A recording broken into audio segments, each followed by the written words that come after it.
다음 기도하시면서 10월 둘째 주일 성령 강림 후 18번째 주일 예배 하나님께 드리겠습니다. 묵도하십니다.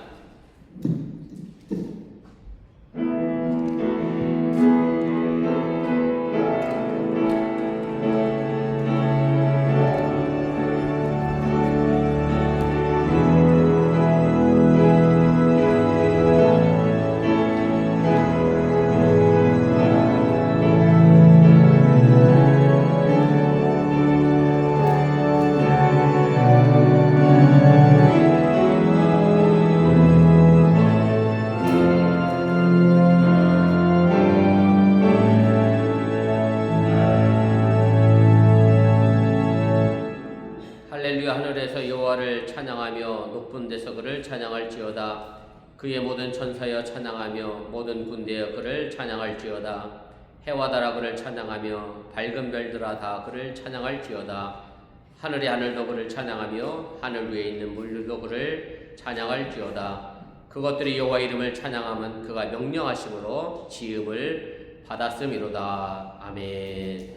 전능하신 아버지 하나님, 창조주 하나님을 찬양합니다. 피조된 우리의 삶이 창조주 하나님을 찬양하는 삶임을 잃어버리지 않게 해주시기 원하며 오늘 그 삶을 감당하기 위하여 이 자리에 나와 앉아있는 우리 어번교회 성도들 속에 하나님의 은혜와 축복이 또한 덧입혀지게 하여 주시옵소서. 이제 예배를 시작하려고 하니 사탄마의 곳에 틈타지 않게 하시고 오직 주님께서만 홀로 영광받아 주시옵소서. 예수님의 이름으로 기도드렸사옵나이다. 아멘.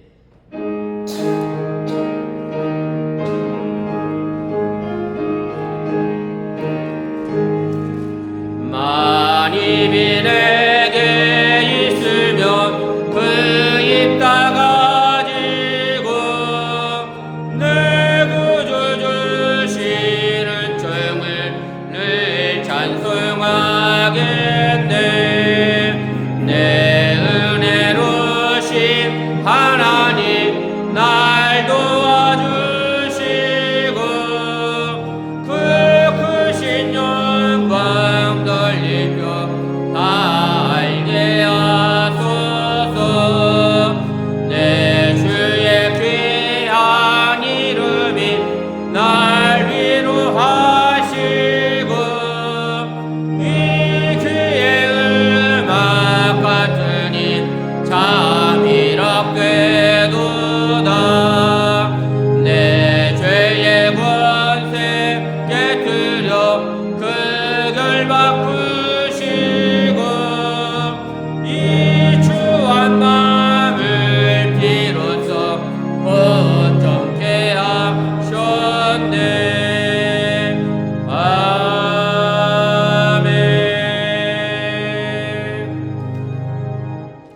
성시교독 22번 시편 37편을 교독합니다. 악을 행하는 자들 때문에 불평하지 말며 불의를 행하는 자들을 시기하지 말지어다. 그들은 불과 같이 속히 대입을 당할 것이며 푸른 채소같이 쇠잔할 것입니다. 여호와를 의리하고 선을 행하라. 땅에 머무는 동안 그의 성실을 먹을거리로 삼을지어다. 또 여호와를 기뻐하라. 그가 내 마음의 소원을 내게 이루어 주시리로다. 내 길을 여호와께 맡기라. 그를 의지하면 그가 이루시고 내 의를 빛같이 나타내시며 내 공의를 정오의 빛같이 하시리로다. 여호와 앞에 잠잠하고 참고 기다리라. 자기 길이 형통하며 악한 꾀를 누리는 자 때문에 불평하지 말지어다. 불을 그치고 노를 버리며 불평하지 말라. 오히려 악을 만들 뿐이라. 아멘. 전능하사 천지를 만드신 하나님 아버지를 내가 믿사오며 그 외의 아들 우리 주 예수 그리스도를 믿사오니 이는 성령을 인피하사 동정녀 마리아에게 나시고 본디오 빌라도에게 고난을 받으사 십자가에 못 박혀 죽으시고 장사한 지 사흘 만에 죽은 자 가운데서 다시 살아나시며 하늘에로서 전능하신 하나님 우편에 앉아 계시다가 저로서 산 자와 죽은 자를 심판으로 지리라. 성령을 믿사오며 거룩한 공예와 성도와 서로 교통하는 것과 죄를 사하여 주시는 것과 몸이 다 사는 것과 영원히 사는 것을 믿사옵나이다. 아멘.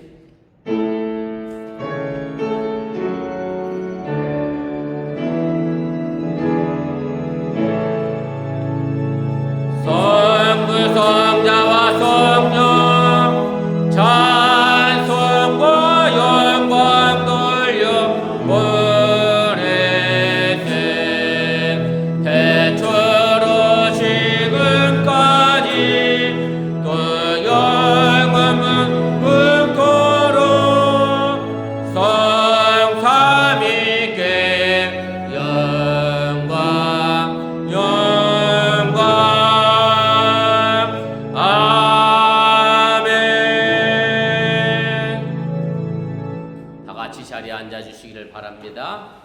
이 시간을 위하여 김지연 지사님 우리를 대표하여 기도 인도하시겠습니다.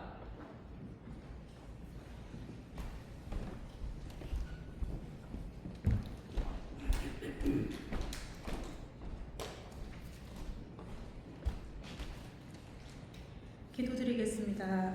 사랑과 은혜가 풍성하신 하나님, 오늘도 이곳에서 예배드릴 수 있는 은혜를 주시니 감사드립니다. 이 시간 저희의 마음을 주님 앞에 겸손히 내려놓습니다. 주님의 은혜를 잊고 감사보다 불평이 많았던 저희를 용서하여 주시옵소서. 주님의 뜻을 따라가길 다짐하는 이 예배를 통해 저희의 마음이 주님께 온전히 향하게 하여 주시옵소서.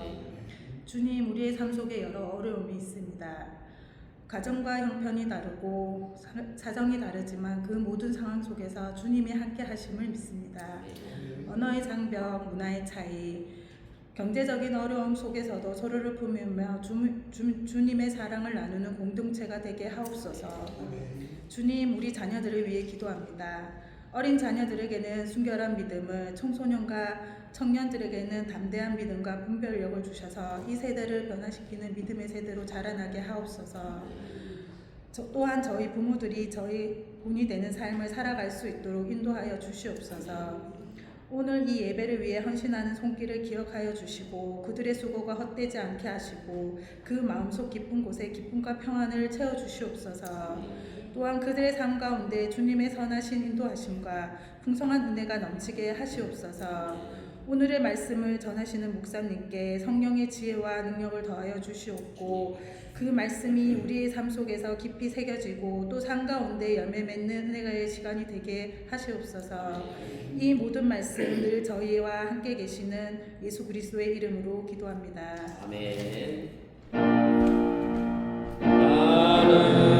하늘에 계신 아버지 이름 거룩하다.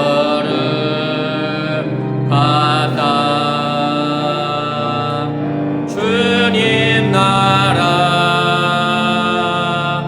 임하시고 뜻이 이루어지다.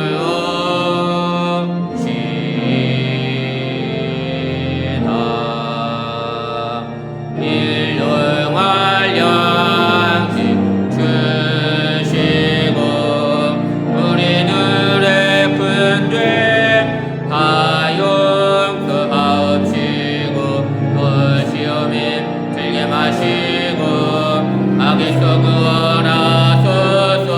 대대 주의 나라 주의 권세 주의 영광 영원히 아멘.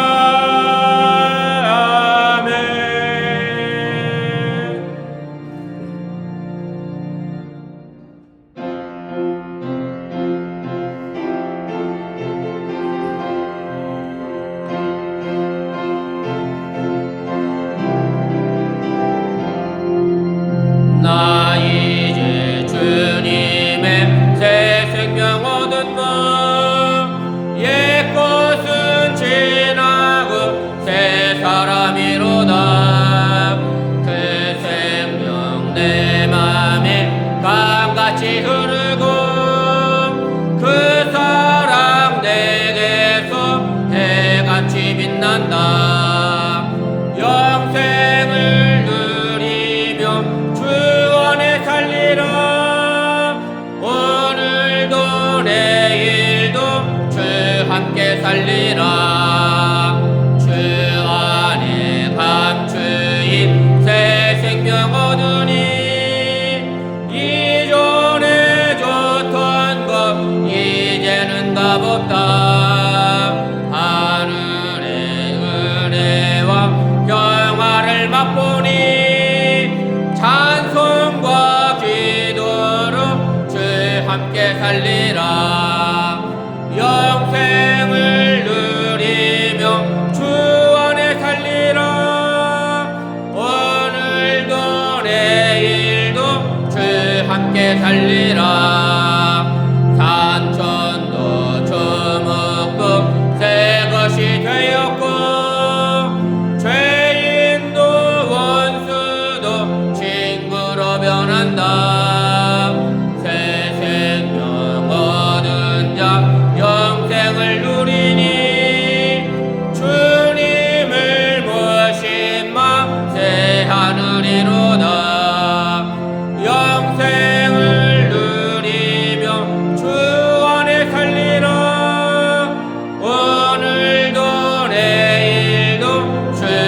함께 살리라. 주 따라가는 길 험하고 멀어도 찬송을 부르며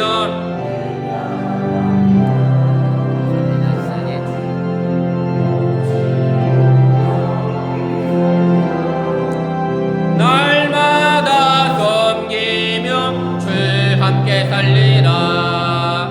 영생을 누리며 주 안에 살리라. 오늘도 내일도 주 함께 살리라. 아멘. 우리의 삶을 주관하시고 인도하시는 전능하신 아버지 하나님, 오늘 거룩한 주를 맞이하여 주님 앞에 나와 예배하며 정성된 마음으로 귀한 예물 드렸사오니 이 물질이 온전히 하늘나라에 숨겨지게 도와주시고 또한 저들의 삶의 터전 속에 하나님의 지키심과 돌보심이 언제나 거하게 하여 주시옵소서. 하나님께서 약속하신 것처럼 11절에 드린 손길마다 저들의 창고가 자도 넘쳐나게 도와주시고 감사의 힘을 드린 손길 속에 범사에 감사할 주권이 채워지게 하시오나며 주일 헌금을 드린 손길마다 손길 닿는 곳에 하나님의 영광과 풍성함의 열매가 날마다 임하게 하여 주시옵소서. 지금도 예배드리고 있는 이 주일학교 우리 유수를 기억하여 주시고 이 악하고 험한 시대 속에서 바른 가치관과 판단력을 가지고 분별하며 자신의 미래를 지켜나가는 귀한 우리 유수 되게 해주시오나며 또 자신의 본분인 학업에 관하여 충실하여 최선을 다하여 또한 부모님에게 기쁨이 되며 하나님께 영광이 되는 믿음의 귀한 자녀로 성장케 하여 주시옵소서. 오늘도 함께하지 못한 이들 많이 있습니다. 저들이 어느 곳에 있든지 간에 이 거룩한 은혜의 자리를 잃어버리지 않게 해주시기 원하며 또한 이 자리를 기억하며 그곳에서도 함께 기도하게 해주시기 원하고 어머니의 건강의 문제로 한국에 가신 우리 박재 지사님의 터전과 돌아오는 발걸음도 주님께 또한 동행하시고 함께하여 주시옵소서. 이 모든 말씀 예수님의 이름으로 축복하며 감사하며 기도드렸사옵나이다. 아멘. 감사합니다. 자리에 앉아주시길 바랍니다. 교회 소식 전합니다. 앞에 화면과 주부 보시고 착오 없으시기 바랍니다. 오늘은 특별한 광고 없고요. 예배 마치고 우리 선교 원리에 있는 거 기억하시고 우리 각 선교회장님들 미리 준비하셔서 원리 진행하시는데 착오 없으시길 바라며 하반기 선교원금도 이제 지출을 의논을 해주실 바라고요. 저희 교회 분기는 11월 말로 끝납니다. 그리고 12월 초에 선교회 또 총회가 있을 예정이니까 얼추 벌써 한 해가 다 갔습니다. 그렇게 하시고 한 해 정산하시고 또 결산할 수 있도록 그렇게 해주시면 고맙겠습니다. 그 다음에 박재인 지사님 한국 가셨다가 이번 주 금요일날 이제 돌아오시고요. 어머니가 정치를 놓으셨다, 찾으셨다 막 그런 상황이신 것 같아요. 그래서 아마 마음의 준비를 하셔야 될 그런 상황인 것 같은데 아무튼 그렇게 하시고 돌아오는 발걸음 위해서 기도해 주시고 또 갑작스럽게 일이 생기면 연락드려서 함께 위로하는 시간 그렇게 갖도록 하겠습니다. 예, 특별한 광고 없으시면 우리 하나님 말씀 보도록 하겠습니다. 하나님 말씀은 두 군데에서 보겠습니다. 먼저 구약 성경 신명기서에 있는 말씀과 그다음에 신약 성경 로마서에 있는 말씀 차례대로 읽겠습니다. 신명기 11장 26절 말씀부터 28절까지 말씀입니다. 먼저 읽고 그 다음에 이어서 로마서 8장 14절 말씀부터 18절까지 말씀 읽도록 하겠습니다. 먼저 신명기 말씀 짧으니까 늘 함께 읽겠습니다. 내가 오늘 복과 저주를 너희 앞에 두나니 너희가 만일 내가 오늘 너희에게 명하는 너희의 하나님 여호와의 명령을 들으면 복이 될 것이요 너희가 만일 내가 오늘 너희에게 명령하는 도에서 돌이켜 떠나 너희의 하나님 여호와의 명령을 듣지 아니하고 본래 알지 못하던 다른 신들을 따르면 저주를 받으리라. 아멘. 그 다음에 로마서 8장 14절부터 18절입니다. 이것도 함께 읽겠습니다. 무릇 하나님의 영으로 인도함을 받는 사람은 곧 하나님의 아들이라. 너희는 다시 무소하는 종의 영을 받지 아니하고 양자의 영을 받았으므로 우리가 아빠 아버지라고 부르짖느니라. 성령이 친히 우리의 영과 더불어 우리가 하나님의 자녀인 것을 증언하시나니 자녀이면 또한 상속자 곧 하나님의 상속자요 그리스도와 함께한 상속자니 우리가 그와 함께 영광을 받기 위하여 고난도 함께 받아야 할 것이니라. 생각하건대 형제의 고난은 장차 우리에게 나타날 영광과 비교할 수 없도다. 아멘. 오늘 이 시간 마리아 여순교회 특별 찬양 있겠습니다.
귀한 찬양에 진심으로 감사를 드립니다.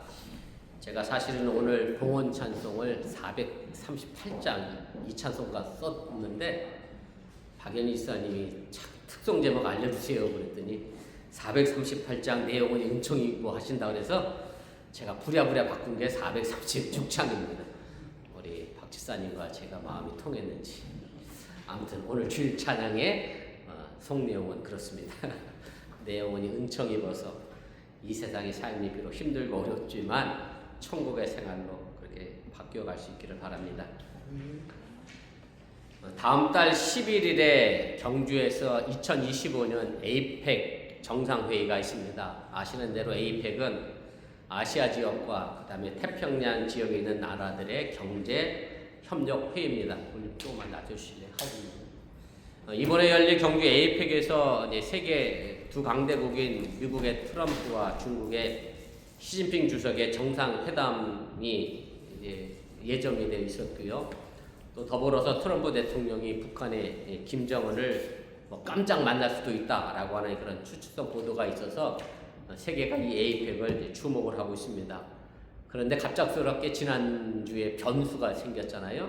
중국이 히토류에 대한 수출을 규제하겠다 이렇게 나섰습니다. 히토류의 전 세계 공급량은 사실은 중국이 거의 90% 가까이를 담당하고 있기 때문에 중국이 히토류 수출을 제재하면 아시는 대로 가장 핵심적인 배터리나 반도체 분야에서 물건을 만들어낼 수가 없습니다. 그래서 그 덕분에 IT 업계에 미국에 투자하셨던 분들은 지난주 하루 만에 1,100조가 시총가격이 날아갔다라는 뉴스가 나올 정도로 아무튼 중국의 히토류의 무게는 굉장히 큽니다. 그랬더니 트럼프가 본인의 성질을 잘 감당하지 못하셔서 지금 관세에다가 추가 100%도 관세를 붙이겠다. 그래서 부자들은 중국 물건 별로 잘 안 써서 그렇지만 우리는 중국 물건 많이 쓰잖아요. 그죠? 여러분 다 중국 물건 쓰시죠? 네. 미국 제품 월마트나 타겟이나 퍼블리스 가면 중국 물품 아닌 게 있어야 말이지.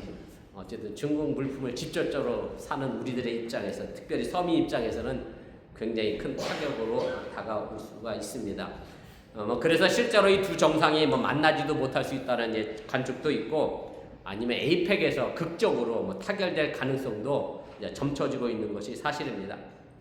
이와 더불어서 우리 대한민국에도 중요한 것은 미국과의 관세 협상이 이번 에이펙 회의에서 결정될 가능성이 높기 때문에 이 경주 에이펙이 굉장히 중요한 그런 회의로 우리에게 다가오고 있습니다. 여러분들이 아시는 것처럼 일본과 미국은 정상회담에서 계약서에 도장을 찍고 왔는데, 이재명 정부는 정상회담을 통해서 계약서에 도장을 찍지 않고 그냥 왔습니다. 그랬더니 도장 안 찍고 왔다고 정치권에서 성토를 했는데, 지금 알려진 상황을 보시면 여러분들이 아시는 것처럼 도장을 찍을 수 있는 상황이 아니어서 못 찍고 온 거죠. 3,500불을 현금 투자하라고 하니 우리나라가 다시 IMF 외환 위기에 빠져들 그런 위기에 처해져 있어서 무제한 통화 스와프를 허락하면 우리가 그럼 투자 방식을 생각해 보겠다라고 양해 걱사를 다시 보내놓고 이번 에이펙에서 그 결과가 도달할 것으로 그렇게 예측을 하고 있습니다. 아무튼 이재명 정부는 국익을 최소로 한다는 기조 아래서 관세 협상을 무리하게 하지 않을 것이고 철저하게 실용주의 외교 노선에 방점을 두고 그렇게 관세 협상을 지금 하고 있습니다. 또 아시는 것처럼 일본은 먼저 5,500불 투자를 조건으로 해서 관세를 15% 낮췄는데, 새로 선출이 유력한 총리가 이 부분을 다시 협상할 수도 있다는 또 내비쳐져서 어느 한쪽이 일방적으로 손해보는 협상은 하지 않겠다는 것이 모든 나라의 공통적인 입장인 것은 분명해 보입니다. 누가복음 14장 28절부터 32절 말씀에 보면 예수님이 제자 되기 위한 사람들에게 주신 말씀이 기록이 되어져 있습니다. 제가 표준 세번역으로 이 부분을 읽어드리겠습니다. 조금 긴데 여러분들의 그 의미를 좀 다시 한번 생각해 보면서 이게 계약서에 도장을 찍을 일인지 안 찍을 일인지를 좀 생각해 보시면 좋을 것 같습니다. 너희 가운데서 누가 망대를 세우려고 하면 그것을 완성할 만한 비용이 자기에게 있는지를 먼저 앉아서 세마하여 보아야 하지 않겠느냐. 그렇게 하지 않아서 기초만 놓은 채 완성하지 못하면 보는 사람들이 그를 비웃기 시작하여 말하기를 이 사람이 짓기를 시작만 하고 끝내지는 못하였구나 할 것이다. 또 어떤 임금이 다른 임금과 싸우러 나가려면 2만 명을 거느리고 자기에게로 밀고 들어오는 자를 10,000명으로 당해낼 수 있을지를 먼저 앉아서 헤아려 보아야 하지 않겠느냐. 당해낼 수 없겠으면 그가 아직 멀리 있는 동안에 사신을 보내어 화친을 청할 것이다. 예수님께서 제자가 되겠다고 하는 사람들에게 이 망대를 세우는 이야기를 해주셨고, 그리고 전쟁을 치르는 사람의 이야기를 비유로 말씀하시면서 예수님의 제자가 되는 믿음의 예산을 지금 말씀하고 있는 겁니다. 망대를 세우려고 할 때 필요한 비용이 얼마가 드는지 먼저 계산을 해봐야 한다고 하는 얘기입니다. 예산이 얼마 드는지 계산해 보지도 않고 무턱대고 짓다가 비용이 모자라서 기초공사만 하고 그친다고 하면 사람들의 비웃음을 당할 것이라고 하는 얘기입니다. 그리고 전쟁을 치를 때 적군이 아군보다 훨씬 많을 때 이 전쟁을 이기기 위해서 어떤 특별한 전략이나 무기가 없다고 하면 싸워서 이길 가능성이 없으니 적국이 멀리 있을 때에 사신을 보내서 화해를 청하는 것이 훨씬 더 이로운 방법이다 라는 것을 예수님이 지금 말씀해 주고 있습니다. 이 두 비유를 말씀하시면서 예수님을 믿고 따르는 제자가 되는 것에도 그만한 비용이 들고 그만한 값이 필요하다는 것을 말씀하고 있습니다. 이 두 비유를 말씀하시기 바로 직전에 누가복음 14장 26절 27절 말씀을 보면 제자가 되겠다고 하는 사람들에게 예수님께서 이렇게 말씀하셨습니다. 이것도 제가 표준 세번역으로 읽어드립니다. 누구든지 내게로 오는 사람은 자기 아버지나 어머니나 아내나 자식이나 형제나 자매뿐만 아니라 심지어 자기 목숨까지도 미워하지 않으면 내 제자가 될 수 없다. 누구든지 자기 십자가를 지고 나를 따라오지 않으면 내 제자가 될 수 없다. 그리고 이 두 비유의 말씀을 하신 다음에 그 다음 구절이죠. 33절에서 예수님은 또 거의 비슷한 말씀을 반복해서 하십니다. 제가 이것도 표준 세번역으로 읽어드립니다. 그러므로 이와 같이 너희 가운데서 누구라도 자기 소유를 다 버리지 않으면 내 제자가 될 수 없다. 제가 서론에서 예수님께서 제자가 되려고 하는 사람들에게 주신 이 말씀을 사실 그냥 무턱대고 아멘하고 받아들이기 어려운 말씀들입니다. 왜냐하면 가족을 버리고, 아니 자기 목숨도 버려야 하고 자기 소유를 버려야만 예수님의 제자, 다시 말하여 믿는 자가 될 수 있다고 하는 말씀이기 때문에 그렇습니다. 가족을 버리고 자기 목숨을, 가족은 버릴 수 있어도 자기 목숨을 버린다. 참 쉽지 않은 결정입니다. 제가 원고에 없는 얘기인데 갑자기 무슨 생각이 떠올랐어요. 제가 오늘 일부 예배 때 유스 아이들에게 요한복음 13장에 나오는 예수님 서로 사랑하라고 하는 얘기 있잖아요. 내가 너희에게 세 개의 명을 주노니 서로 사랑하라. 내가 너희를 사랑한 것 같이 서로 사랑하라. 이런 말씀이 있거든요. 근데 예수님이 서로 사랑하라고 하는 이 세 계명은 세 계명이 아니에요. 왜냐면 사랑하라고 하는 계명이 이미 옛날부터 있었잖아요. 근데 왜 세 계명이라고 말씀하셨느냐면 내가 너희를 사랑한 것 같이 그랬거든요. 내가 너희를 사랑했다고 한 말의 의미는 뭐냐면 너희를 너무 사랑해서 내가 십자가에서 내 목숨을 내놓은 것처럼 너희도 서로 사랑하라, 이런 말씀이었거든요. 그래서 유수에게 이걸 설명하려니까 어려워서 이렇게 얘기했어요. 장로님 상처받으시면 안 돼. 네, 내가 만약에 이런 일이 생기면 안 되겠지만 아버지가 60대가 됐는데 간경화로 죽을 위기에 놓였어. 간경화라니까 또 못 알아들어서. 간경화는 간이 굳어지는 병이야. 그래서 간경화를 고칠 수 있는 방법은 간 이식밖에 없어. 이 간을 떼어서 새로운 간을 일단 붙여놓아야 돼. 그런데 누구의 간이 가장 잘 맞을까? 그랬더니 그것도 다 알더라고. 가족이 제일 잘 맞는데. 그래서 제가 하람이한테 물었어. 하람아, 아버지가 그런 상황이 됐으면 하람이 기꺼이 아버지에게 간을 떼어주겠니? 그랬더니 하람이가 뭐라 그러냐면 기꺼이 아버지한테 간을 떼어주겠대. 기특하잖아요. 근데 그 다음이 중요해. 그런데요, 실제로 간경화에서 간 이식을 하려면 주는 사람은 몇 프로를 줘야 하느냐면 혹시 아세요? 70%를 줘야 돼요. 받는 사람은 70%를 받는 거고 간 이식하는 사람은 남겨진 게 30%예요. 그래서 사실은 이식 받는 사람보다 이식해 주는 사람이 더 위험해요. 그래서 내가 이 얘기를 하람이한테 하고서 자, 그럼 하람아, 간 이식을 아버지에게 기꺼이 해주겠니? 그랬더니 우리 하람이가 뭐라 그랬을까? 그 다음은 술을 안 마시면 된대. 기꺼이 주겠다는 말을 하라고 자기 간을 차마 못 떼어주겠다 봐. 그래서 제가 또 거꾸로서 이런 얘기를 했어요. 설교가 좀 길어져서 죄송한데, 그런데 만약에 자식의 간경화로 간 이식을 받을 상황이 생기면 부모는 기꺼이 내 간을 떼어준다. 만약에 목사님이 60세가 돼서 우리 아들이 30세가 됐는데 내가 간경화 걸려서 아들이 내 간을 떼어줘야 내가 산다 그러면 대부분의 부모는 나는 그 간 안 받겠다. 나는 살 만큼 살았으니 그냥 죽겠다. 이게 부모의 사랑이라고 하면서 제가 이제 사랑에 관한 얘기를 했는데, 사실은 가족은 이게 버릴 수 있어요. 간이식 하려고 하면 막 가족 버린 사람이 있다니까. 요즘 드라마는 간이식 받으려고 버린 딸 찾아다니는 드라마도 많이 나오더만요. 근데 가족은 버릴 수 있는데 자기 목숨 버리는 건 굉장히 어려운데 예수님은 이제 그것까지도 얘기를 하시니 이 말씀에 대하여 아무 걸림돌 없이 아주 우렁차게 내가 기꺼이 그렇게 하겠습니다. 아멘하고 하실 수 있는 성도가 계시다면 굳이 오늘 설교는 더 이상 듣지 않아도 여러분들은 충분히 믿음의 사람이라고 저는 확신을 합니다. 그런데 사실 예수님의 이 말씀은 아무도 평생 동안 마음에 걸리지 않을 사람이 없습니다. 누구도 이 말씀으로부터 자유로울 수 있는 사람은 없기 때문에 그렇습니다. 제가 자주 드리는 말씀이지만 정말 철이 없던 시절에는 예수님의 십자가만 있으면 그 십자가의 피로 내 죄의 무거움이 벗겨지고 구원을 받았다는 생각을 가졌습니다. 물론 그 말이 틀렸다는 말은 아닙니다.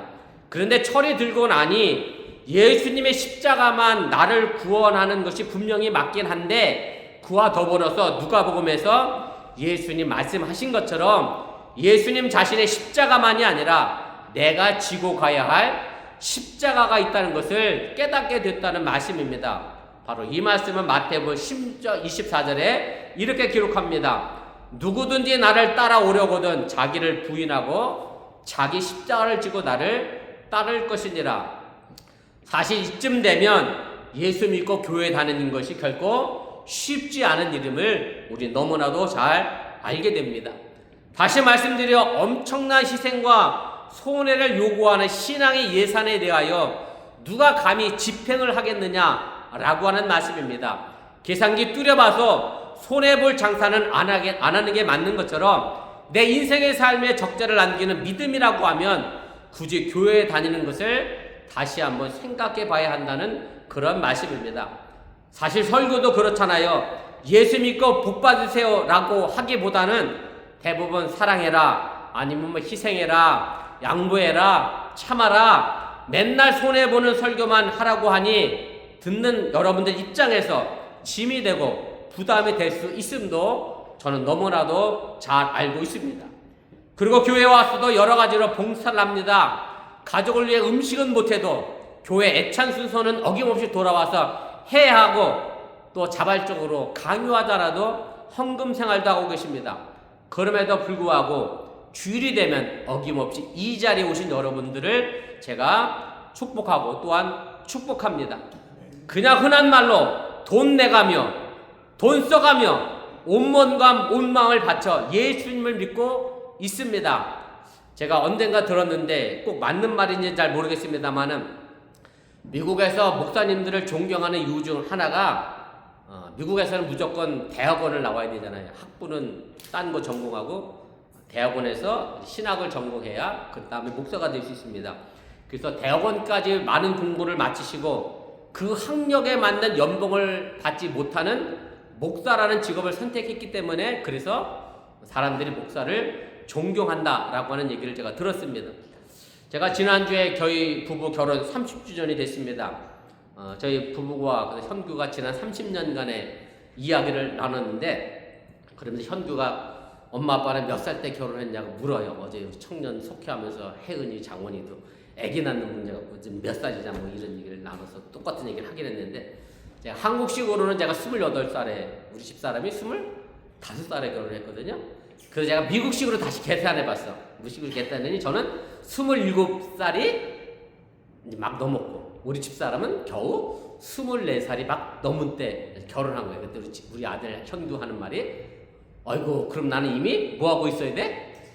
결혼하고 애 낳고 있어야 될 나이인데 아직도 난 공부하고 있다. 뭐 이제 이런 투론이 얘기를 한 거예요. 그래서 그러면서 우리 집사람이 이제 이런저런 얘기하다 전태도를 했던 얘기이긴 합니다만, 현규한테도 자기는 절대 전도사는 만나지 않겠다 다짐하고 선언했던 사람이야. 교회 반주자였잖아요. 대형교회 반주자였거든. 그러니까 그 부흥회도 막 따라다니면서 목사님 반주를 해줬거든. 그랬더니 눈독 들인 사람들이 굉장히 많았어요.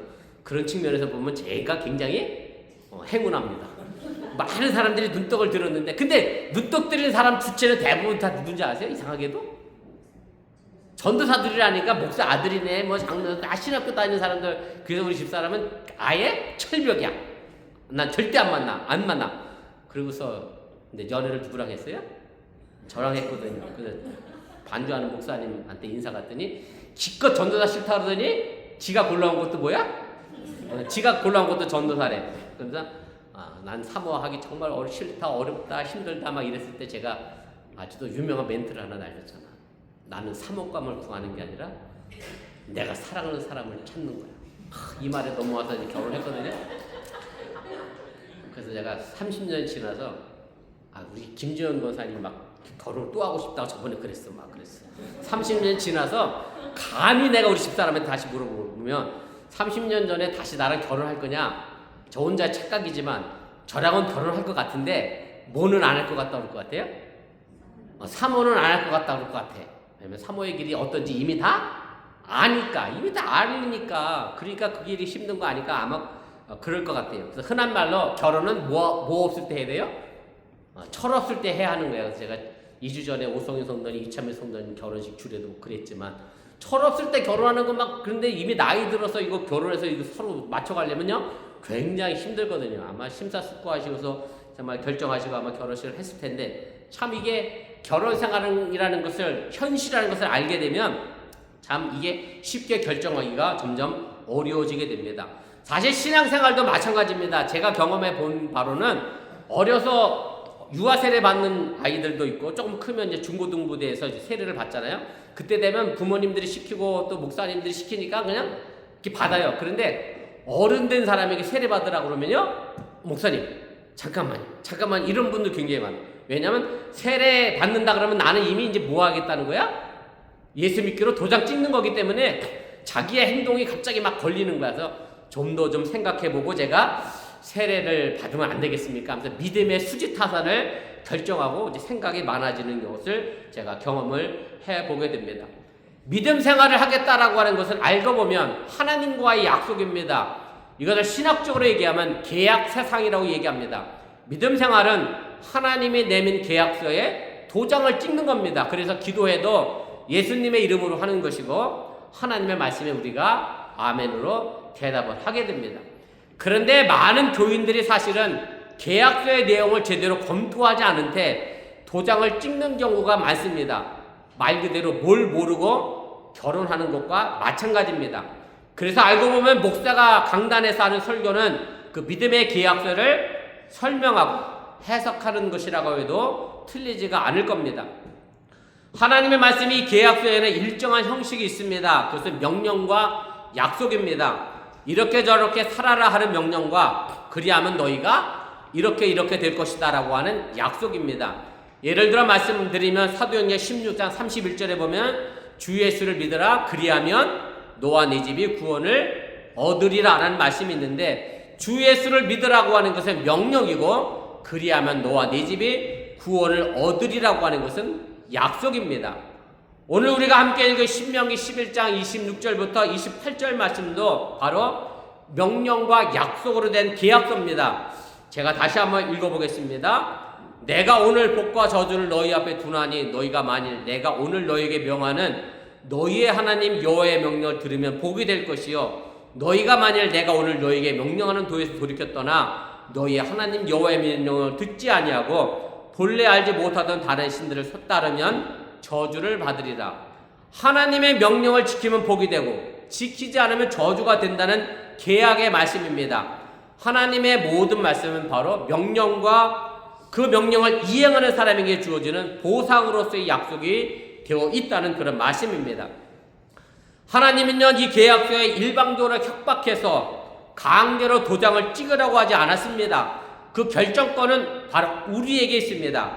하나님은 계약 상대인 우리를 인격적인 주체로 인정해 주셨다는 얘기입니다. 그래서 이스라엘 백성들이 이집트에서 노예로 있을 때에는 이 계약서를 하나님은 내밀지 않았습니다. 왜냐하면 종이나 노예와 계약하는 법은 없습니다. 이집트를 나와 광야에 있을 때 이스라엘 백성과 계약을 맺습니다. 다시 말해 종이 아니라 주인의 위치에 있을 때 하나님은 이스라엘 백성들에게 율법이라고 하는 계약서를 내민 겁니다. 주인이기 때문에 이 계약을 거부할 수 있는 권한이 있었습니다. 즉 안 믿어도 좋다는 그런 계약서를 하나님은 이스라엘 백성들에게 내밀었다는 얘기입니다. 그러나 하나님의 말씀이라는 이 계약서에는 우리의 귀에 솔깃해서 도장을 찍고 싶은 것도 있지만 사실 그렇지 않은 것도 너무 많이 있습니다.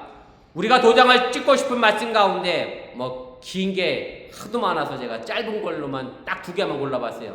구약에서는 여러분들 굉장히 좋아하잖아요.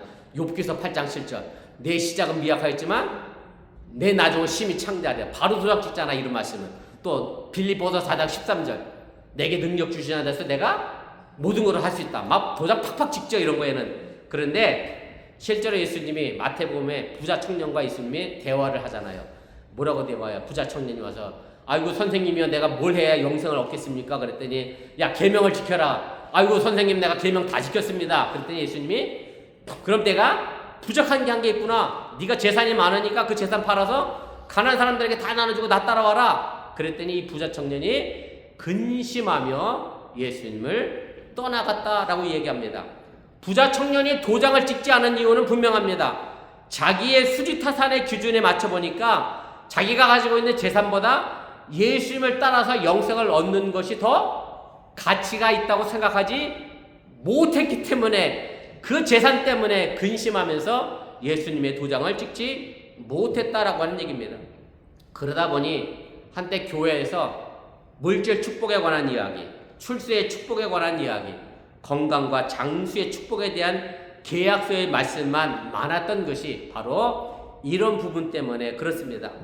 제가 서론에서 예수님이 누가복음에서 예수님의 제자가 되는 길에 대한 말씀을 하면서 아주 우렁차게 아멘할 수 있는 사람이 없다는 말씀을 드린 이유가 바로 자기 소유, 자기 가족, 자기 목숨을 버려서 예수님의 제자가 되는 것은 흑자가 아닌 적자라고 생각하고 있기 때문에 그렇습니다.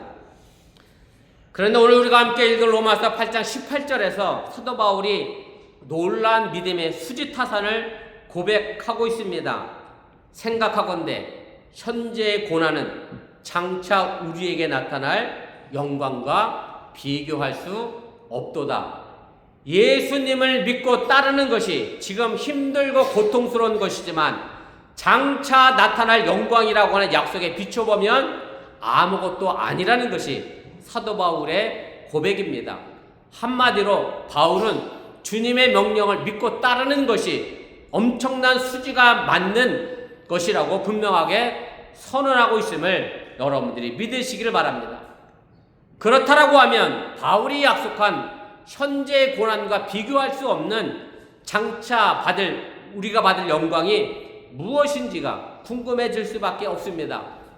사실 자본주의 사회에 사는 우리에게 영광은 많은 재물을 갖는 것으로 우리 의식 속에 자리 잡고 있다고 하면 사실은 사도 바울이 말한 이 영광도 그다지 우리의 마음을 만족시키지 못할 수도 있을 겁니다. 사도 바울은 그 영광에 대하여 본문 14절 이하에서 이렇게 말합니다. 하나님의 아들, 하나님의 딸이 되는 것이라고 말합니다.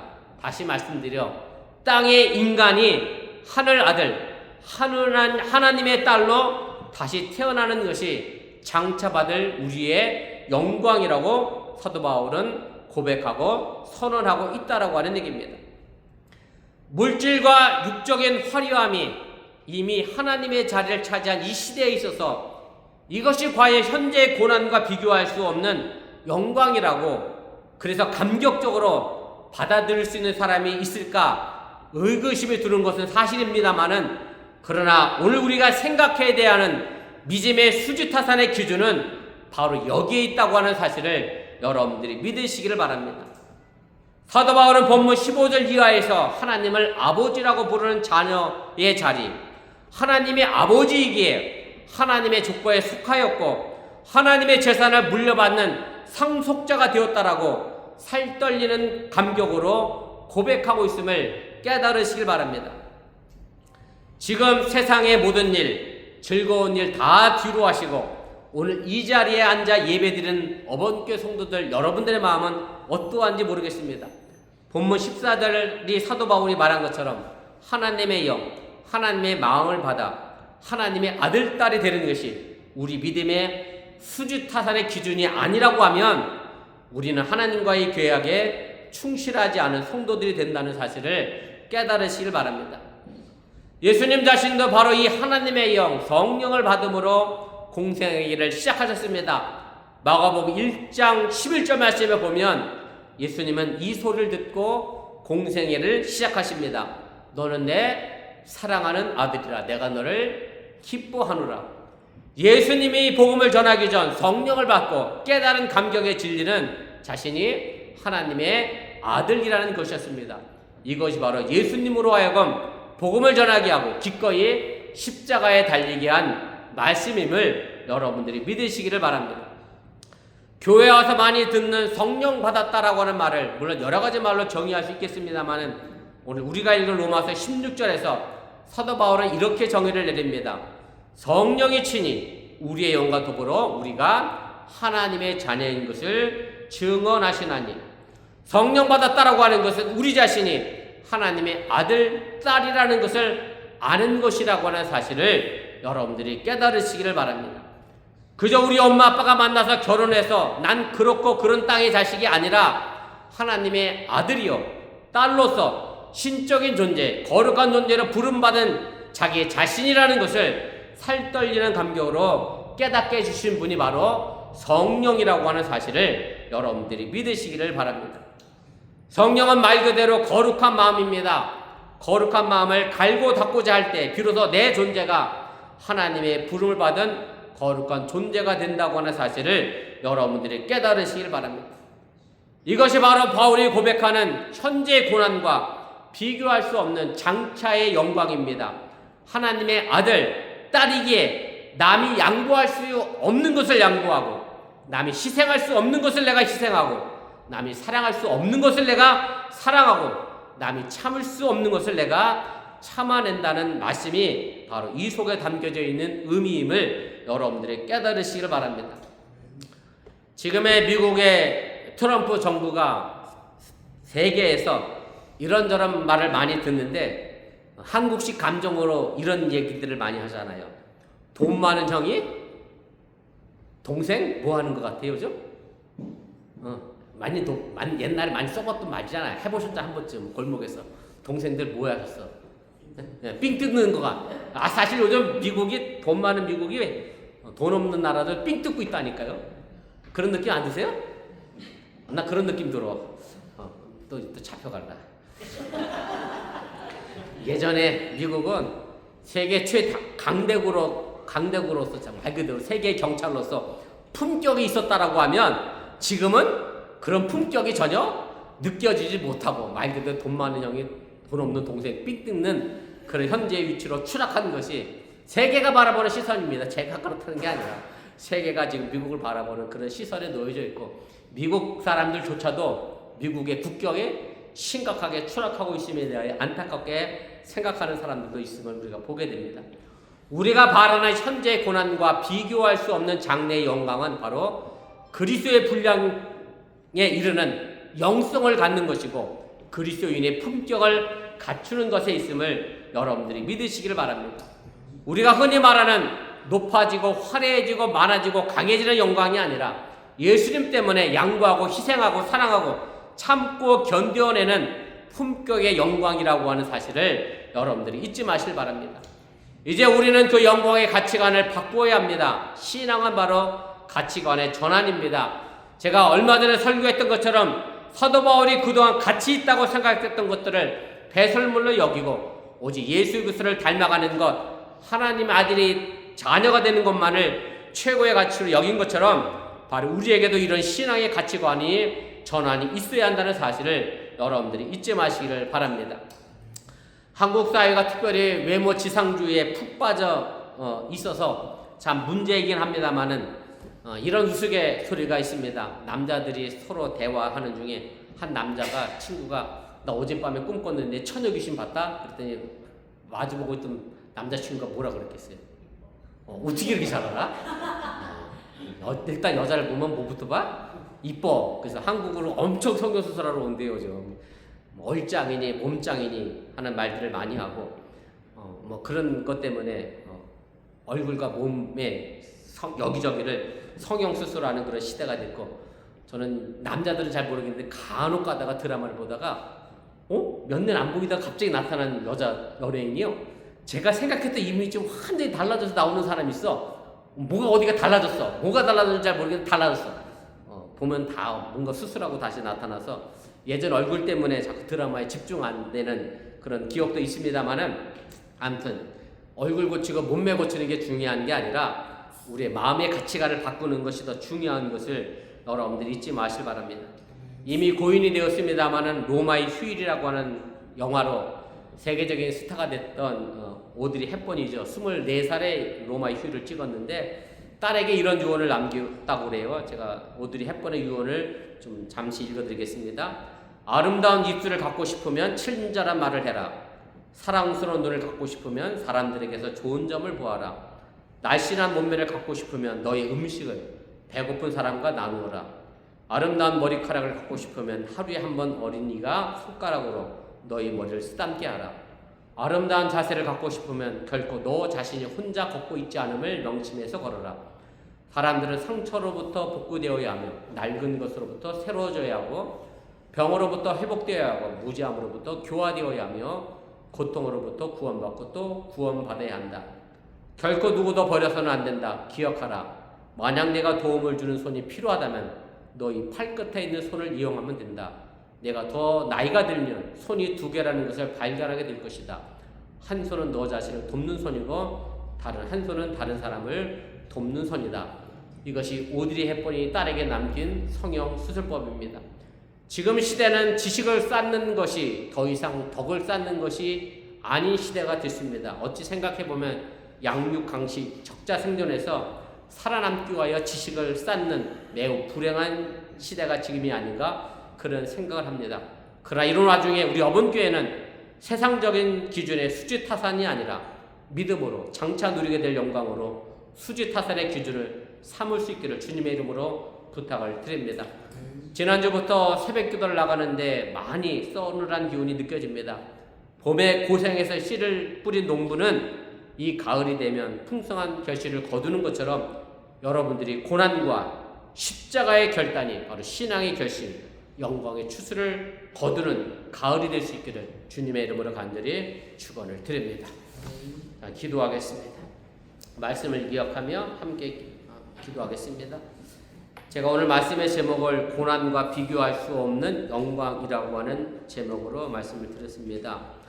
한때 한국교회가 기복주의 설교로 인하여 많은 지탄을 받던 시절이 있었습니다. 복을 받아라라고 하는 그 설교가 듣는 이들로 하여금 어찌 보면 매력이 있었고 그것 때문에 유한이 됐고 또 부자가 되고 싶어서 교회에 나왔던 사람들도 적지 않게 있었습니다. 그러나 성경에서 말하는 복은 세상적인 기준의 복이 아니라 오늘 사도 바울이 이야기했던 것처럼 장차 받을 영광, 내가 죽어 마땅한 주인에서 세상의 아들딸에서 하나님의 아들딸로 내 삶의 신분의 가치관이 변화되는 것이 진짜 우리가 가져야 될 신앙의 기준이며 수지타산의 기준임을 여러분들이 잊지 마시기 바랍니다.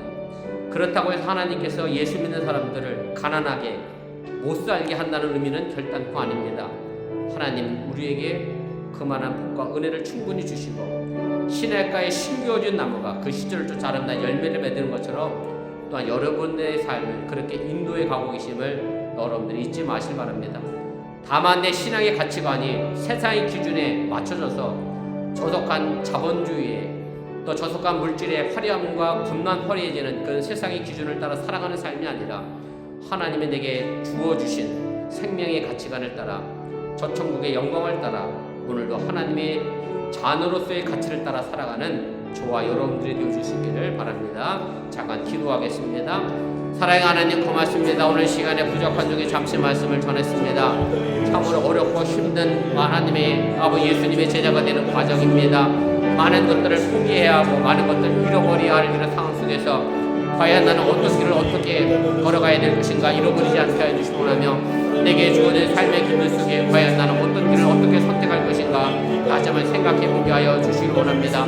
세상적인 기준과 가치관을 따라 살아가는 인생의 삶을 되게 하여 주시라고 정말로 하나님의 자녀로서의 삶의 가치관을 따라 오늘도 살아가게 도와주시기 원하며 사도 바울이 예수 그리스도 때문에 하나님의 세상의 기준을 배설물로 여기고 하나님 자녀로서 또 예수 그리스도를 아는 것으로 예수님의 모습을 닮아가는 것으로 최선의 가치를 삼았던 것처럼 우리 어번교회 성도들의 세상의 기준이 아닌 하나님의 가치를 따라 오늘 살아갈 수 있도록 인도하시고 함께하여 주시면서 오늘도 그 삶의 열매가 하나님 앞에 바로 서게 하여 주시고 하나님의 구원의 역사를 만들어가게 도와주시길 원하며 하나님의 영광을 드러낼 수 있는 그런 믿음의 삶의 길들을 만들며 이뤄가시도록 동행하시고 함께하여 주시면서 오늘도 이 일을 위하여 함께 더 나갑니다. 하나님의 축복이 나타나게 도와주시고 하나님의 구원의 역사가 나타나게 도와주시고 하나님의 기적을 따라 오늘도 행하며 나가시는 믿음의 자녀로서 살아가도록 동행하시고 함께하여 주시면서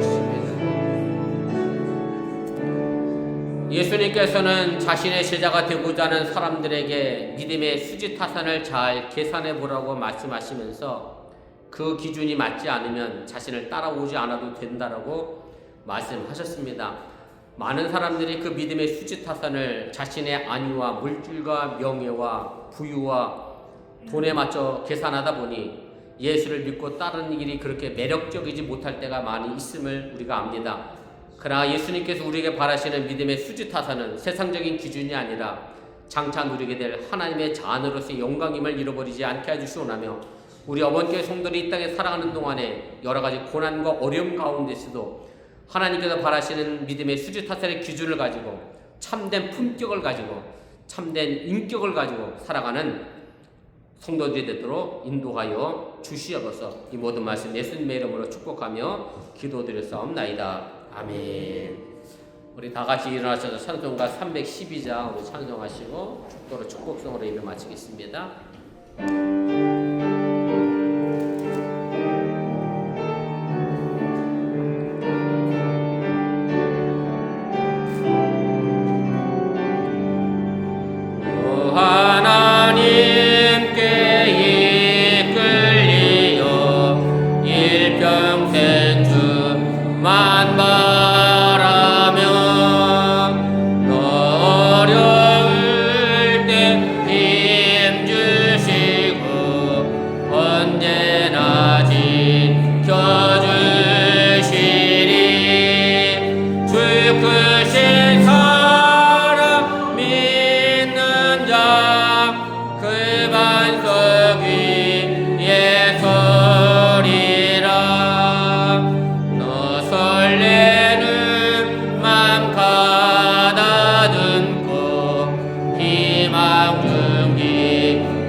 우리에게 생명이 되신 예수님의 은혜와 독생자 예수를 아낌없이 보내신 하나님의 놀라신 사랑과 성령님의 교통하시고 감동감하심의 역사가 이제 세상의 수지타산의 기준이 아니라 하나님의 수지타산의 기준을 가지고 나아가는 그리스도의 품격을 가지고 세상에 나가는 우리 어번교회 성도들 위해 이제부터 영원토록 함께 하시기를 간절히 축원하옵나이다. 아멘. 주신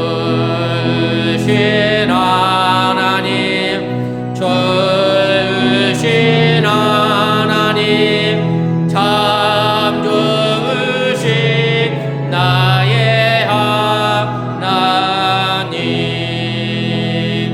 우리의 예배를 받으신 하나님, 참 좋으신 나의 하나님,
감사합니다. 예배를 마쳤습니다. 환절기에 건강관리 잘 하시길 바랍니다.